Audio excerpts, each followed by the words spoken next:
Hello, my name is Rodrigo Garcia. I work with Expressive in the software platform department with Arduino core development. Today we're going to talk about ESP32 Arduino and how to integrate FreeRTOS on it with some examples.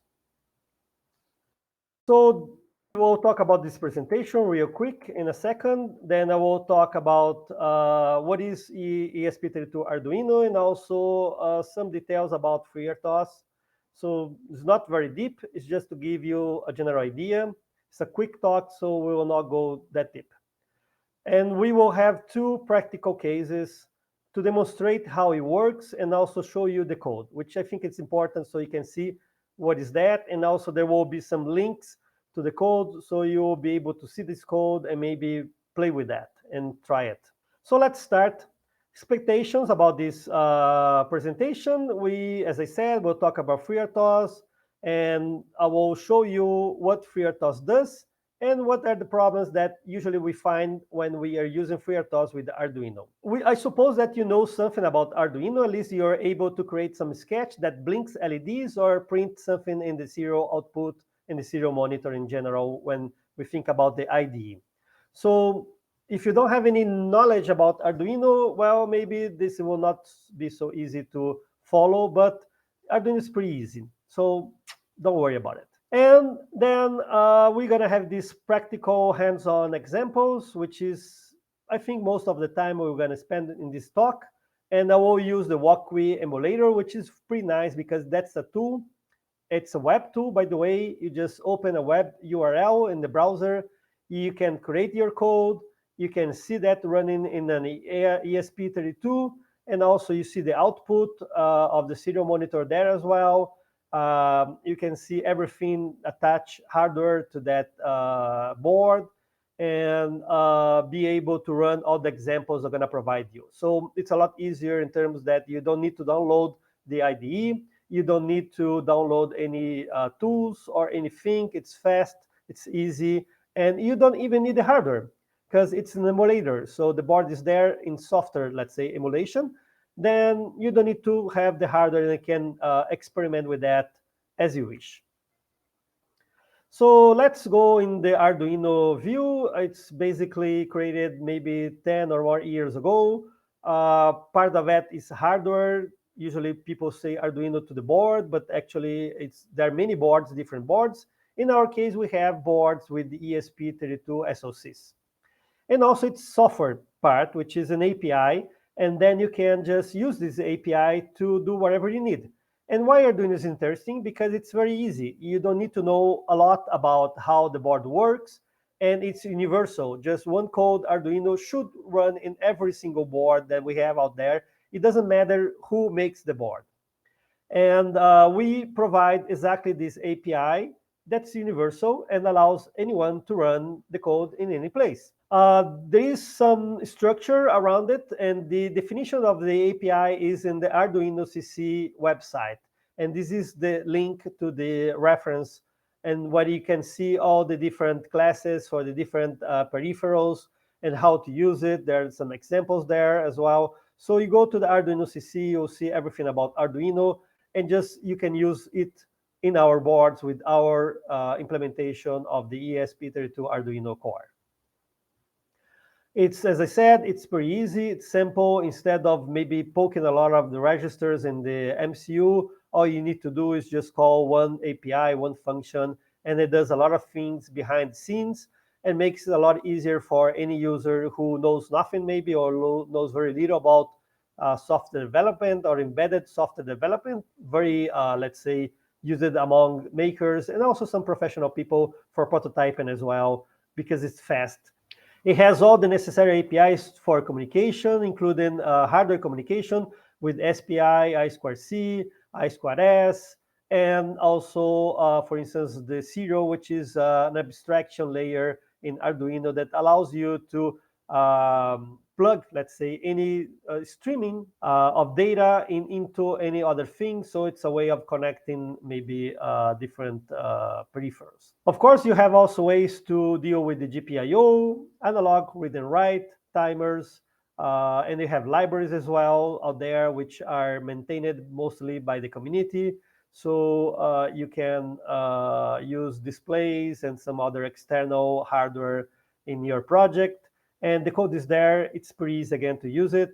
Documentation usually is in the GitHub of that library. Loading the library is pretty easy as well, because all you need to do is download the library to your environment and use it. Thinking again about how we deal with the Arduino and Espressif, we have two versions currently, 20X, which is based on the IDF R4 version, and it supports the SoCs ESP32, the S2, the S3, and the C3.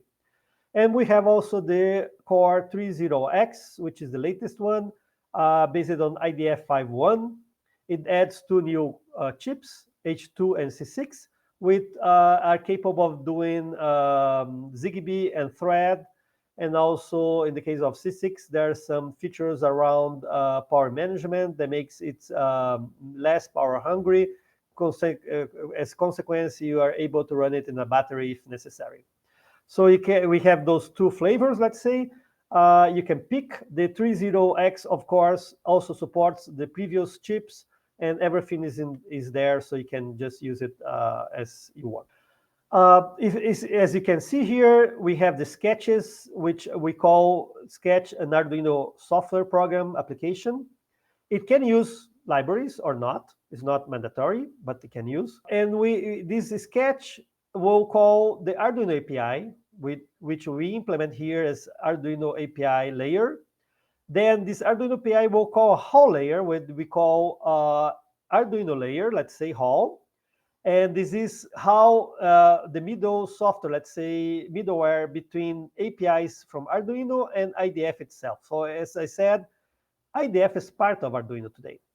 And the Hall calls the IDF, and the IDF calls, of course, everything necessary on the low level to the MCU itself and the peripherals and set up everything. So we have these layers, and this is how it's structured in the project, the Arduino core. And along all those layers, we have FreeRTOS. So FreeRTOS is part of IDF. And FreeRTOS is our RTOS. In particular, this is IDF, ESP-IDF FreeRTOS version, which is a little bit different from the, let's say, original FreeRTOS. We're going to talk about it later on. It supports all the layers, including Arduino. So Arduino has FreeRTOS natively. Why should I care about RTOS? So most of the users, they don't care about RTOS. They use bare metal, monolithic, one event loop, big loop, by the way, software. So in this loop, which is, Arduino has this setup function, which sets up everything around GPIOs and so on. And then you have the loop, which does or executes, let's say, the application itself. So you have your logic inside this loop. This is the usual Arduino software, how it is done. So why should I use RTOS and not use this monolithic block of code in a bare metal model, which is the usual stuff with Arduino? And the reason is that because, first of all, it's sequential. So you just do one thing at a time, step by step. And then if you, for instance, delay, you're delaying, doing nothing there. Your MCU is doing nothing. It's waiting, time to pass, and then going to the next step. If you need to do something in different time frame, or let's say I want to blink one LED every second and then read a sensor every half second, you need to use timestamps. You need to know how time is passing, looking at the time in milliseconds, for instance, from the beginning of the execution of this sketch, and trying to figure out when half second has passed and do something, when a whole second has passed and do something else. So you need some sort of a state machine in order to make it work. So most of the programs are around that. And it's good, but maybe sometimes it's a bit complicated if you have a big program and a big loop, and it's doing a lot of different stuff.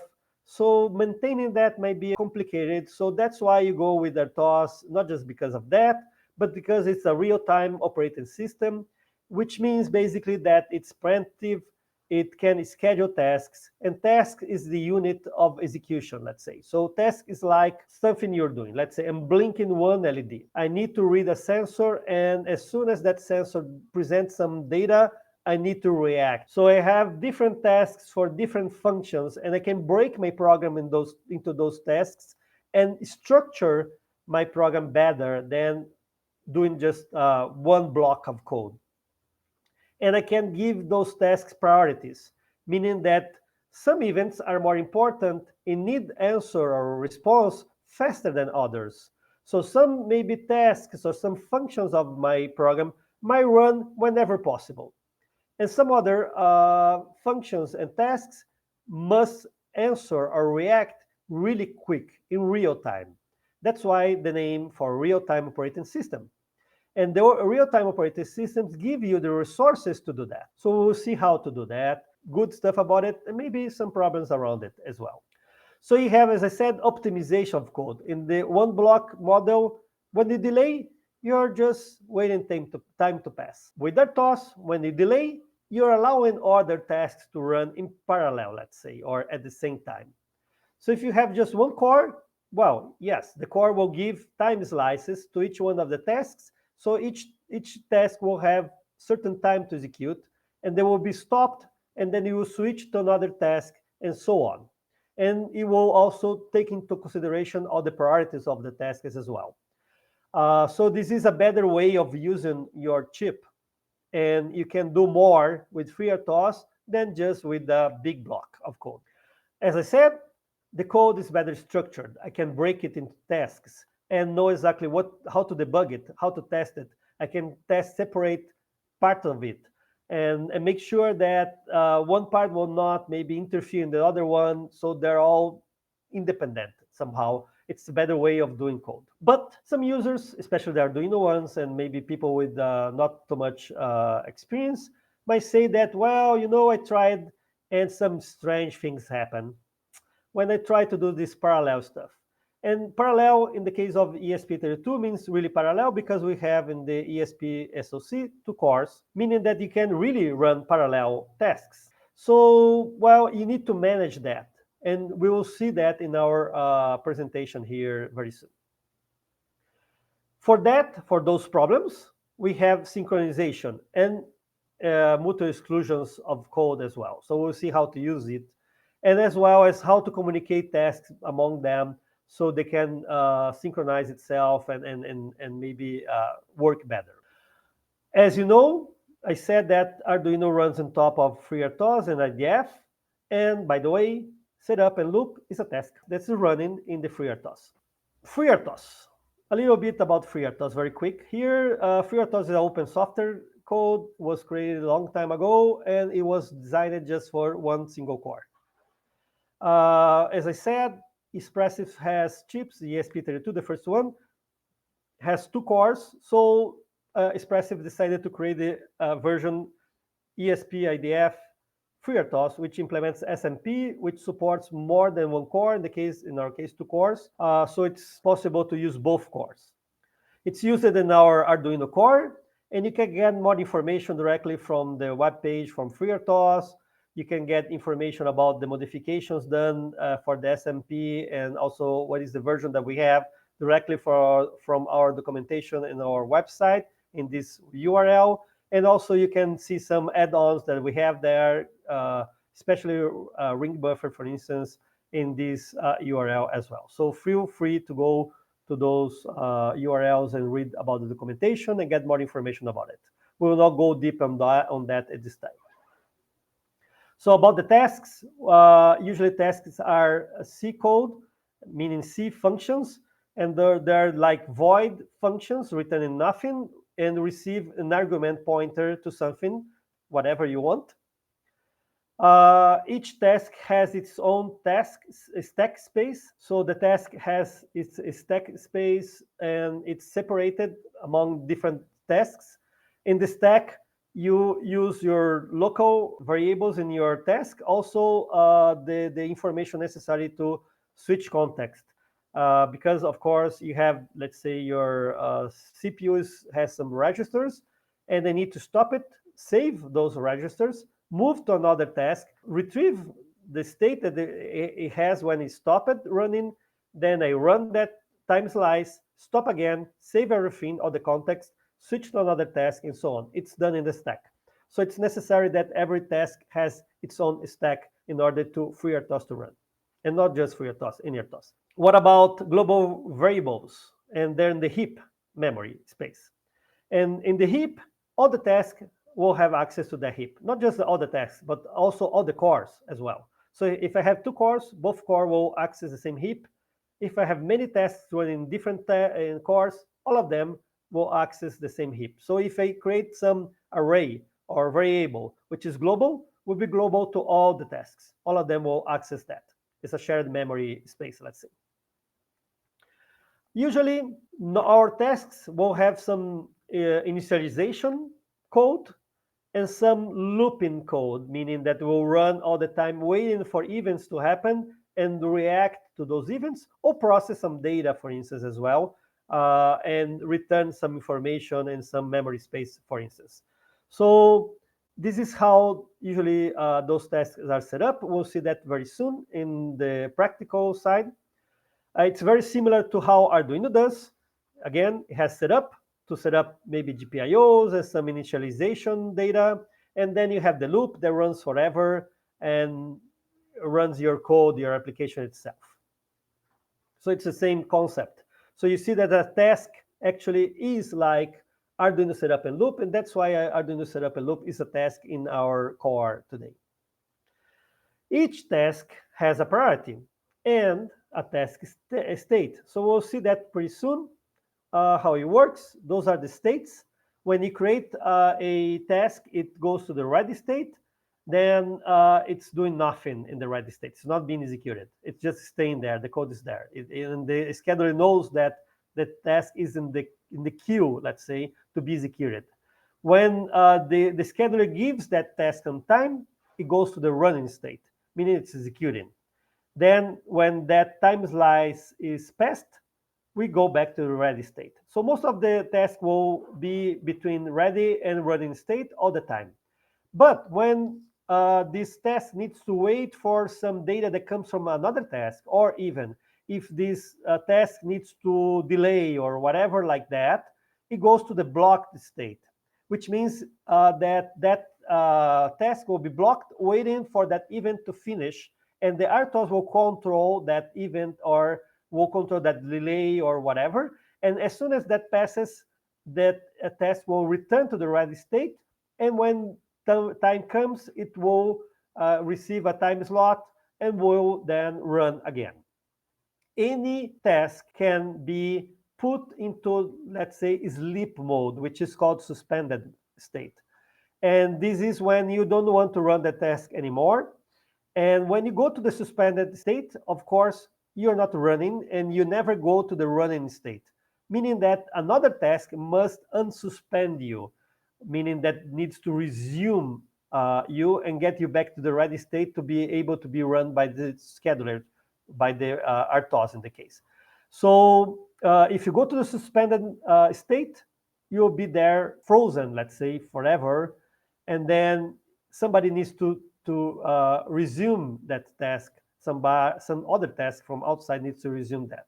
And then the task will have some handles, and you use those handles, which are pointers basically, to identify the different tasks and move them along those states, especially from suspended to running and maybe running to block. The running ready is done by the RTOS. It's not something you can control. So the priorities. The priority goes up here. So this is a high priority task. And this is the lowest one, which is called idle task in FreeRTOS in general, meaning that if no other task is put in the run state or ready state, you will run idle forever. In the case of Arduino, there is always one task running, which is the setup and loop. And that task receives time slots, and this is the only one task running. The RTOS will basically switch all the time from task 1 to task 1 to task 1, and this one would run forever as one single block, let's say, all the time. But if I add a second task, which is higher priority, this task will run until it goes to the block state, meaning that it will wait for something to happen. Might be waiting for some data to come up, or some delay, or something, or maybe some ISR will put some data in the queue, and then this task is waiting for that data to come from the ISR and process the data.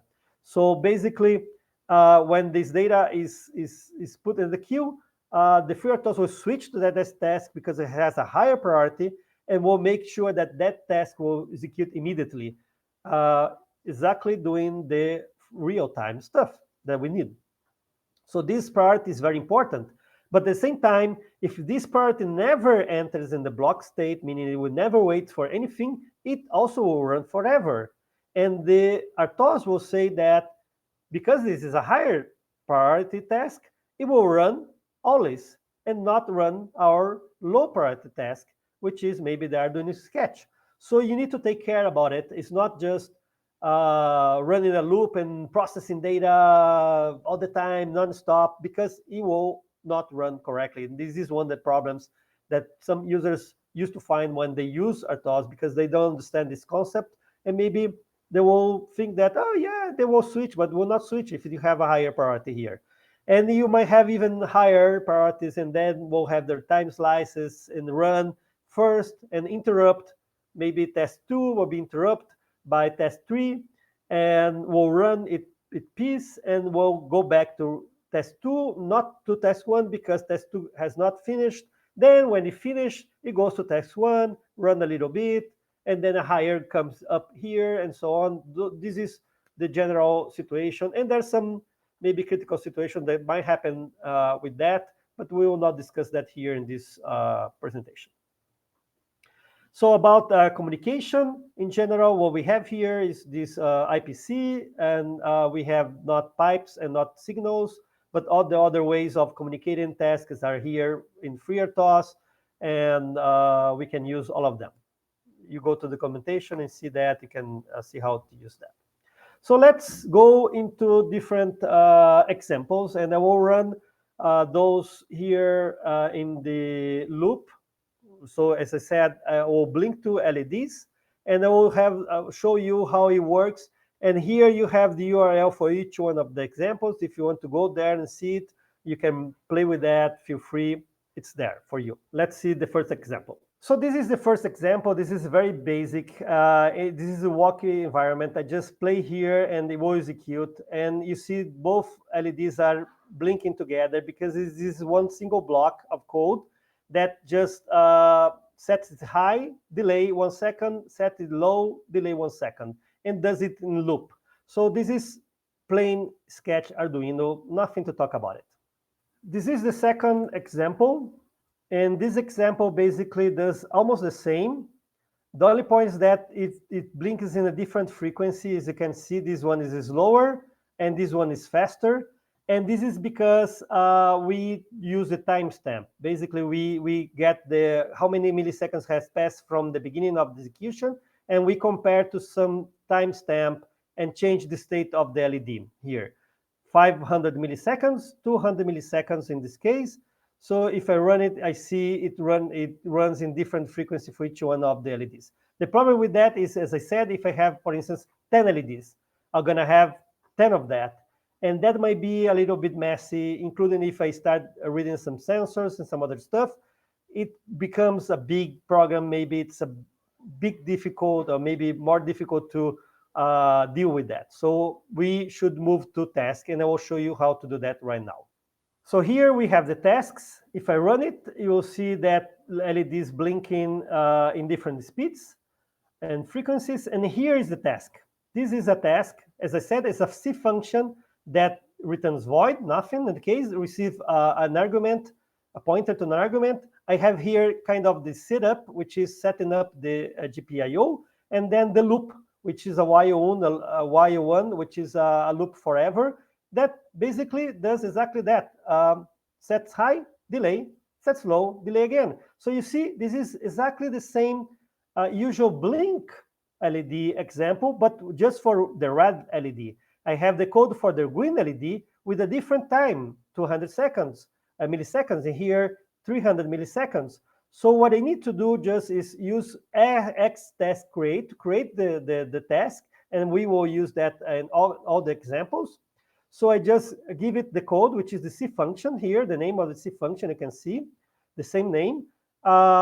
Just a string with the name that can read and understand, the stack size, 2K. No parameters, so this void pointer will be null, not used at all. And priority 2, meaning that it's a little bit higher than the priority from the Arduino sketch, which is 1, by the way. So I create 2 tasks, one for the green code, other for the red code, and they will start running right away as soon as I execute this code. And here in the loop, I can run something else, like every 5 seconds printing something, like exactly is being done here in the output. You see the loop being executed. So I have 3 tasks running actually here at the same time. So let's see, for instance, if I just want to have one single function to deal with these LEDs. If I had 10 LEDs, I will have 10 functions. No, I can have just one. I will show you how to do that now.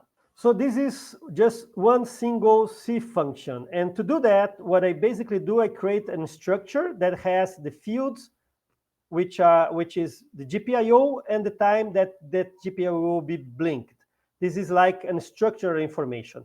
I create 2 variables of this kind, of this structure, which will contain the GPIO itself, and 1 second is blink time. The other GPIO, the green LED, half-second blink time. If I run it, it will run exactly that. 1 second for this one, half-second for this one, and I have just one single function. And the whole trick is here. I just take this argument, which is a pointer, and cast it to the structure pointer, to the structure, and then I use it here, and I just reference the fields, the GPIO or the delay. And then I can make it run with any number of LEDs, just one single function. And I start this function here, which is the same, as you can see, in both tasks. But what is different? Here I pass as argument the address of the structure of the red LED, and in this one, the green LED address. So that will be casted here as pointer for anything to the structure, and I use that structure here. Pretty simple, pretty basic, done in C. Let's see it in C++, how it works. So in C++ it's almost the same, but instead of a structure, I have a class that defines the same data, the same members, the pin and the delay. I have a constructor for the class, which basically sets the information for the pin and the time. And I have a static function, which is the same for all the objects that will be created. And this static function takes, again, a pointer to an argument, which is casted to the class. And then I can use the same way as the structure, the pointer with the different members of this class, delay and pin. It's exactly the same structure, but in C++ now. Remember that Arduino C++. I create now here the objects passing the different initialization parameters for the constructor, and I just use the same function, static function from this class, and give different pointers to different objects. And again, I run here the loop, so everything runs perfectly fine. You can see this is a very practical way of structuring your code and using C++ with tasks. This is example now prints. Let's say they have different sensors and need to print the information of these sensors.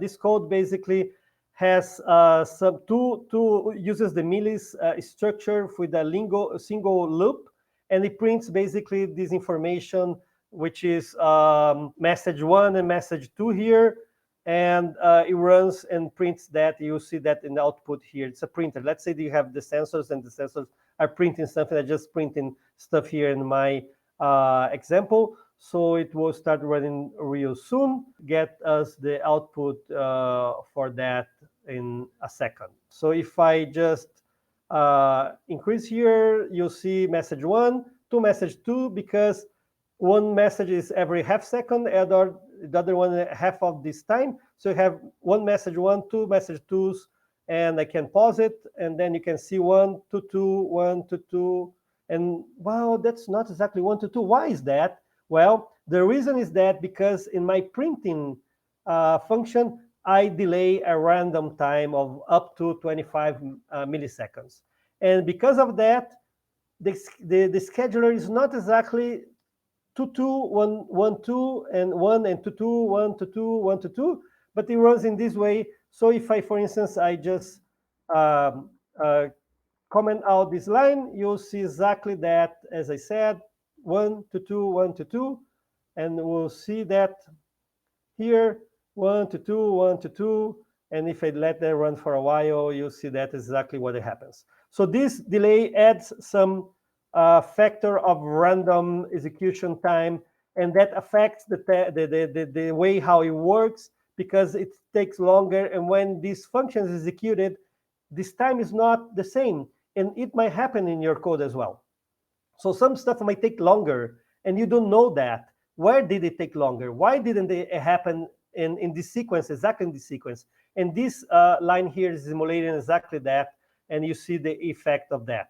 So we'll see how to do that with tasks now. So here is exactly the same stuff with a task. In our case, our tasks, we have 2 tasks, as I said. Here is for one message, which is task 1, in the other for this message, task 2. And let's see here the output here. We have both tasks being executed. Wow, now I see a mess. Why? It's all a whole mess. I cannot see the messages now anymore. It's a whole confusion of data. Why is that? Because I have now this loop task as a task, let's say, 2 different tasks printing stuff, all of them printing to the same serial port, and this time confusion, let's say, I add some entropy, let's say, in the process. And because of that, everyone is preempted. Each task will take its time and will output some data, one by one of the characters. And then you see all of them mixed all together here. So how do I fix it?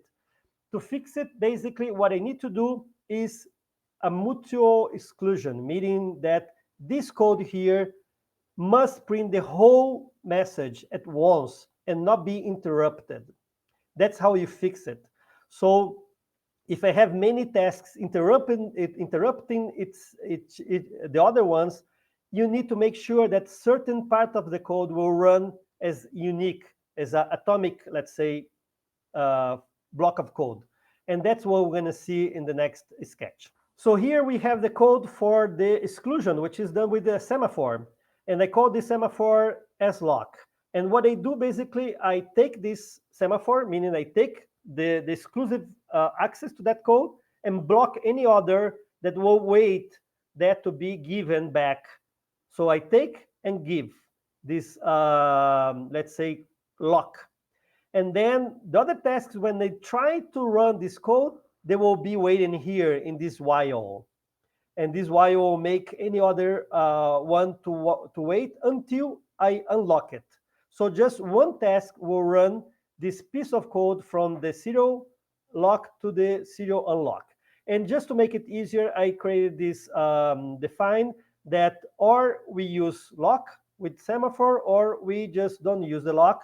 So if I run it with 0, will be exactly the previous one.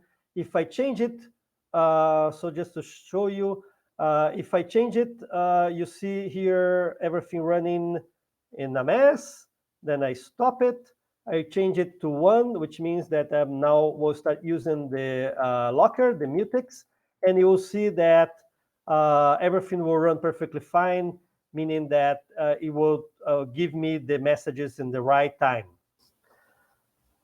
So here's running, as you can see, that's running perfectly fine, and I see the whole message now. So I used the Mutex with setting this to 1, using this code here to block, and this is a unique code per task, and you see it's running perfectly fine.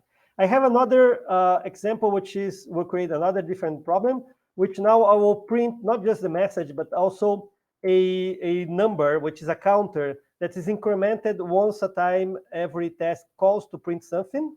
So I just changed the print message to this print counted function, which will have this counter incremented and call the print one by one that uses the lock. And we'll see how it goes here right now. So as you can see, it is running. And what is the problem with that? Well, if you look at the numbers 0, 2, 1, wow, they're not in sequence. Why is that not in sequence? Again, because one task preempts the other. Even though I have printing the message as a whole, make sure that just one task prints the whole message at once. I don't make sure that they are executing in the order that it was supposed to be printed out. So I have this sequence which is wrong, 0, 2, 1, 3, 5, 4. It's all out of order here. So how do we fix that too? It's another problem. So not just we need to lock the sequence of the printing out, but also we need to make sure that the messages are printed in the right order. So the way we do that, we use queue, basically. So each task will send the whole message to the queue, and we will have a model which is called producer and consumer. Then we have tasks producing messages, and we have one single consumer, which is a task, separate task, that will consume from this queue and print one by one in the order there in the queue. So when we send the message to the queue, we send it in the right order, and they will be stored in this queue in the right order. And this consumer will print them in the right order as well. And we'll make sure that everything is done correctly, including, by the way, the printing of the whole message. Remembering that these functions of queue and mutex and etc., they're atomic. So they're not preempted, they're not interrupted. So I make sure that the whole message is printed at once and deposited, let's say, and load and put in the queue, and then the queue will be consumed in the right order with the full message there. It's a resource of the RTOS. That's how you fix that. You will see that the code now. So here is exactly the same stuff with the lockers and everything else. I have here what I call mailbox, because it's kind of like a mailbox. I send messages to the mailbox, and I have many producers sending messages to the mailbox, and just one single consumer, which is this task here, that waits for a message to be put in the queue, and in the case in the buffer and the ring buffer, and I just print that message and release the memory here from the queue with this code. I say print it at once, and when I run it, it will print in the right order everything. You'll see that as I will show you here running. So if I pause it and see it, you'll see 0, 1, 2, 3, 4, 5. Oh, it's not in the right order. Why? Why is it not in the right order? Well, maybe because I'm still printing the counted one. The code is not doing the mailbox. So I will use the mailbox to print.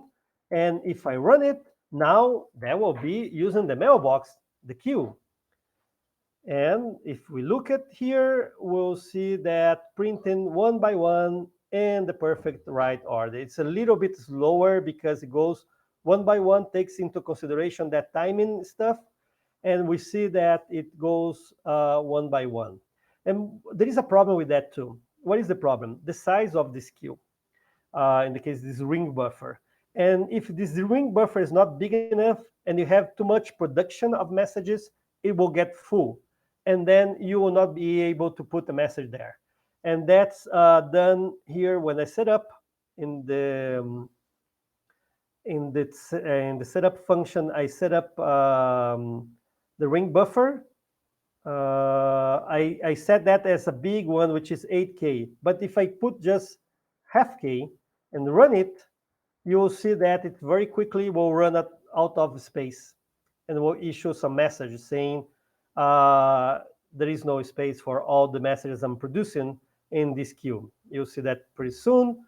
Here, failed to send item, which means no space anymore for more messages. And that's something that might happen. So the size of this queue or this ring buffer is important. In our case, to solve that, it's not that difficult because all we need to do is just maybe remove the random time here, so everything will be done faster. Some producers and maybe producers and consumers will run better. And also, I don't need the locker anymore with when I have the mailbox model, which is the ring buffer. You'll see that everything will run smoothly, faster, and in order, and no messages will be put out saying that, well, we just run out of space there, because we have everything being done faster, and it's all in the right order. As you can see here, there is no messing with the order. All the messages are there, and the test messages and the loop messages are all together here. So this is what I wanted to demonstrate. All the code is there for you. You can see that in the page. Let me show you the links for this last one here. So here we have all the links for the examples with the blink LEDs. And here you have the examples in the walk with the code for this printer that we just done a few seconds ago. You can look at the code, play with that, change it as you want, make a copy, create whatever you want. You can also test that directly with the IDE and the SoC, running that in the hardware if you want to, no problem. Well, it's done. This is what I wanted to talk. Let's go to the question and answers session now. Feel free to make any questions. I'm here to answer whatever you need.